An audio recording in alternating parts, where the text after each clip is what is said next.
Well, we're going to head out onto their nature trail or snowshoeing trails. You can see we are dressed for very cold weather. It was minus 13 Fahrenheit during the night, and it's only supposed to be up to 17 Fahrenheit today. Cross-country ski area, as you can see, rather than downhill ski. We're going to give it a shot.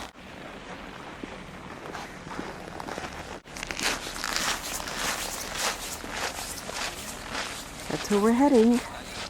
It's been, I think, since San Moritz that I've seen as many cross-country skiers. They have over 200 kilometers of cross-country trails, walking trails, snowshoe trails. There's a little, my mouth is numb, there's a little toboggan run here too.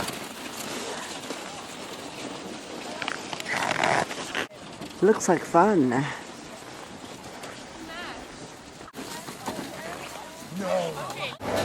Thank goodness Saariselka has a huge supermarket, wine store, bakery. You see all the people waiting in line for self-service, which is still not cheap. You can understand why. The prices are even more ridiculous when we go to Austria. And the fact they charge you for a glass of tap water in Finland. Can you believe they charge you €1 for a glass of water? I'm in shock over that. I have a feeling, though, even though we are Americans and paying a 30% premium against the euro, we're not the only ones that are buying food for their units. Saariselka is definitely the place to go if you are a cross-country skier, Langlauf as they call it in Germany and Austria.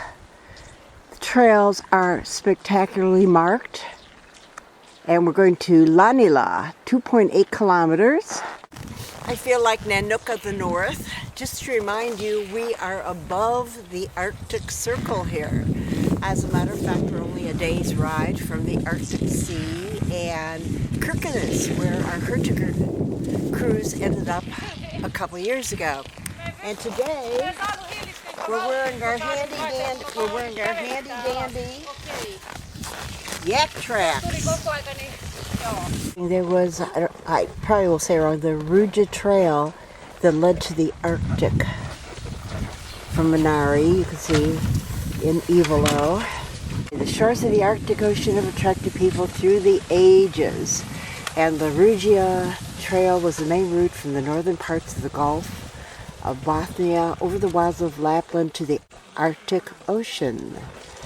In winter, the trail went along the frozen waterways, and the Swedish crown marked the trails in the 17th century to keep people from going astray.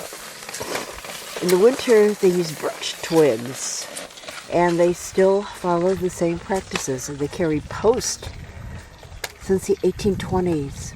Said up to the 1920s, the postal delivery from Rovaniemi to Ivalo took 5 days by horses, and there were 19 inns along the way. Gold was discovered around here in the 1870s, and there's a little gold museum. It's a mining company. There's gold in them thar hills. This is very interesting that they have all this information about the skiing routes and what took place in this area. When we made it to Lanila, that's the town out there, and now we're just going to turn around and go back the other way. Still pretty cold out here. It's below zero. Hello! Looks like fun. This is what the desserts look like inside, which we happen to think are delicious. Those are cloudberries.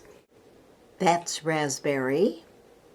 And this one has some sort of apple jelly inside and nuts. Whatever they are, they're really good.